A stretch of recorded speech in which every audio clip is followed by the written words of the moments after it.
Hey, what is happening, guys? Welcome back to the channel. On this segment, we are going to go over Nate Diaz versus Khamzat Chimaev. Is this one likely to go down? Probably not, but you never know. Khamzat Chimaev just called out Nate Diaz. Actually, he's been calling him out. Said that he's really gangster, and Nate's not, basically. I'd imagine this fight would take place at 170 pounds because Khamzat is not making 155. Nate's been hanging around at 170 lately. So let's dive into this matchup. Alright, so starting with Nate Diaz, 37 years old. Can't believe Nate is 37. 6 feet tall, 76-inch reach. Nate is a southpaw, usually pretty tricky to deal with. 3rd degree legit black belt, and BJJ under Cesar Gracie. Nate has been competing since 2004 as a professional. Mixed martial arts record, 20 wins, 13 losses, 5 wins via KO TKO, and 11 wins via submission. Nate has been stopped twice via strikes in his entire career, and he has lost 1 fight via submission. Nate Diaz, super veteran of mixed martial arts, competing in WEC, Strikeforce Pancrase, and of course he was on the Ultimate Fighter 5. I'm reading that he is tied with Joe Lauzon for the 3rd most UFC bonus awards with 15. Nate is on a 2-fight losing skid, losing to Leon Edwards and Jorge Masvidal. Before those fights, he defeated Anthony Pettis. Before that one, he lost to Conor McGregor. And prior to that fight, he has a win over Conor and a win over Michael Johnson. Nate Diaz's style. Nate Diaz is not explosive. I wouldn't consider him necessarily athletically gifted. He's gifted athletically in some respects, like cardio, conditioning, durability. But he kind of just plods forward. His striking primarily consists of boxing. Keeps it simple, keeps it basic. Jabs, 1-2s, 1-2-3s. Nate has an interesting style like his brother. In the stand-up department, he has a weird way of punching. The punches don't necessarily look hard. They don't look fast. But I feel like Nate kind of lulls guys in, gives them a false sense of confidence on his speed and his timing. Then he changes things up, speeds it up, throws like quick 1-2s. And we saw that in display when he fought Leon Edwards. Completely caught Leon Edwards off guard, rocked him, stunned him. And I wouldn't say Nate is heavy-handed, but he can certainly hurt you with punches. He likes to go up top, he likes to rip to the body. His ground game is very dangerous. You really don't want to go to the ground with Nate Diaz and be in his guard unless you are very proficient at submission grappling and have great wrestling. And it helps to be a lot more physically stronger than Nate with those skills, because I feel like you can neutralize Nate on the ground, but you have to have specific skill sets. Nate is pretty much as tough as they come, super durable. Good luck stopping that guy. He just keeps on coming, chipping away at you while he doesn't get tired or slow down. If you start to fade and give Nate a chance to step on the gas, you're going to be in trouble. Alright, moving on now to Khamzat Chimaev, the new kid on the block. 28 years old, very young man. 6'2", 75-inch reach.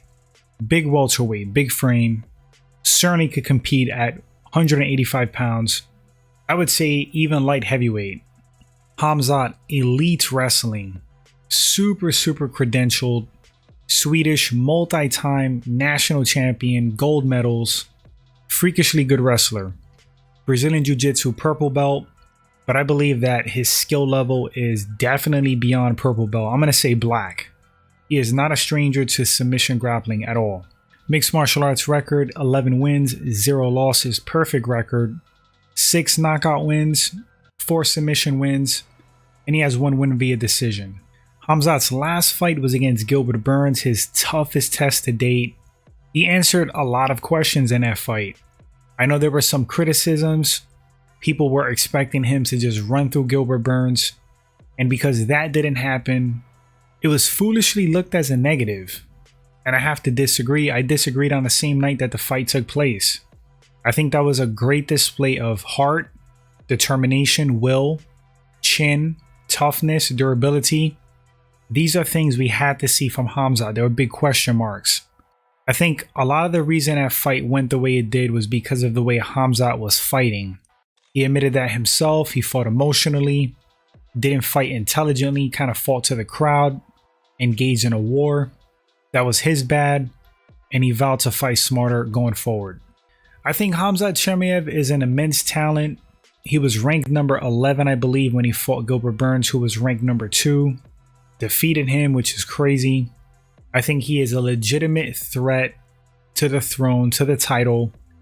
Definitely has championship skills. He is champ material. I would say if he keeps on going, at some point, he will be a UFC champion. All right, touching on Khamzat's skill set and his fight style. The guy's a human buzzsaw. He's dangerous everywhere. He's well-rounded. I see great boxing, great crisp technical striking, just like super clean technique standing. People were questioning that before the Gilbert Burns fight. I really don't know why. I mean, if you look at old Khamzat Chimaev fights and you know what you're looking at, you see really clean, great boxing. He does mix it up, does throw leg kicks, kicks in general, but it seems like Khamzat mostly likes to use his hands. He has a nasty rear uppercut. He likes to slip and throw that uppercut right under, cracking guys on the chin, hitting that mark. He has a beautiful knockout back in the day, slipping and landing that same uppercut, just timed it perfectly. And he was trying to catch Gilbert Burns with it. We're going to call it the Khamzat punch, the Chimaev special. But yeah, Khamzat pressures you on the feet with very dangerous striking. He has knockout power, great jab. And if he closes the distance, if he crowds you against the cage, you're in trouble there as well. Because if he gets his hands on you, you're going to hit the mat. And if you hit the mat, he's going to hop on top of you. He's going to lock onto you. He's going to pepper you with ground and pound, maintain dominant position, having you sandwiched and crushed, pinned against that cage until you get stopped via strikes, give up a submission, or simply just get worn out and beat up. He could do it in the open mat as well, but he does like to pin guys against that cage. He rides them from behind, lifts that left leg up, perpendicular to the mat, L position, acts as a barrier. You can't get out. You can't back up. He's got a hold of you with one arm and just smashes you. Signature Khamzat stuff right there. Chimaev to me is a finisher. He's aggressive. I love that in a fighter. He also has a killer instinct and great mentality to compete. Gas tank is looking pretty good. That was another criticism in the Gilbert Burns fight. And it's like, look at that pace. Look at that pace they were competing at. Look at those shots landed. And he really didn't slow down much. Just kept on the gas, attack mode. Super impressive stuff. Alright guys, so the matchup. How could this fight possibly play out in a UFC cage? Man, I gotta say, I love Nate Diaz. Legend. But I heavily favor Khamzat Chimaev. Gaethje was just doing a press conference, pre-fight interview, and he kind of said it best. What is Nate Diaz going to do? He doesn't really have the power to put Khamzat out. He's not going to out-wrestle him. Highly doubt he submits him, unless if Khamzat's rocked prior. Nate's cardio and conditioning, which is usually a weapon, works against guys that slow down. Khamzat is very conditioned. I don't see him slowing down. He's also bigger and stronger than Nate. I think Khamzat would pretty much do what he wanted to Nate. Bully him around, beat him up on the feet, score takedowns at will, avoid the submission on the ground, maintain top position, smash on Nate until either it's stopped or he's just like super battered, wash, rinse, repeat, dominant decision win. Do I think Khamzat can knock Nate out on the feet? Yeah, I think he can. Wouldn't be easy, but Nate has been stopped before via strikes. I mean, he's only human. He's also getting older.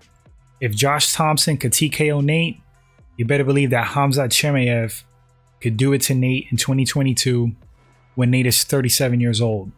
I really don't see how Nate wins this fight. I mean, if I had to put a ratio on it, I got Khamzat Chimaev 80-20.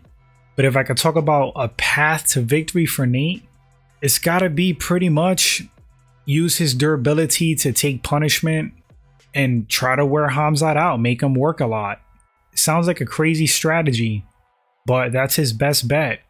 Make it a fight, a dog fight. Hopefully Khamzat starts to get tired, not being able to finish Nate. Nate can make things happen in the later rounds. A 5-round fight would definitely favor Nate. If Khamzat's gassed, if he's rocked, submission is definitely available. If Nate pulls guard, if the fight somehow hits the floor, Nate got sick chokes, sick guillotines, nasty triangles off his back. I mean, also possible TKO on Khamzat if Khamzat is completely gassed and Nate puts massive volume on him, which I really don't see happening. Khamzat has way more ways to win. Several paths to victory. I mean, Khamzat could keep it on the feet. I think he would beat Nate to the punch. He's quicker, more explosive, bigger, stronger. I don't see the striking going well for Nate. If the fight hits the mat, Khamzat's wrestling skill, once again, the size and strength, gonna play huge factors. And the fact that Khamzat, he's versed in submission grappling. Pretty sure he is skilled in sambo, and along with wrestling, he's been grappling a huge portion of his life. Khamzat could avoid subs, definitely. So yeah, if he takes Nate down, which he would at will, that's another avenue to win. I'm just gonna make my final pick. I'm gonna go Khamzat Chimaev 80-20. And it wouldn't shock me one bit if Nate gets stopped with this fight. Love Nate Diaz once again. Super OG legend. I don't really think he's scared of anybody. Mega props if he were to take this fight. Anyway guys, let me know in the comment section who takes this fight and why. Thanks for watching the video. If this is your first time at the channel and you like the content, hit that subscribe button. Please like and share as that helps the channel grow. Appreciate that guys, and I'll catch you all on the next segment. If this fight ever were to take place, we'll come back and talk about it as usual. Thanks again guys, take care.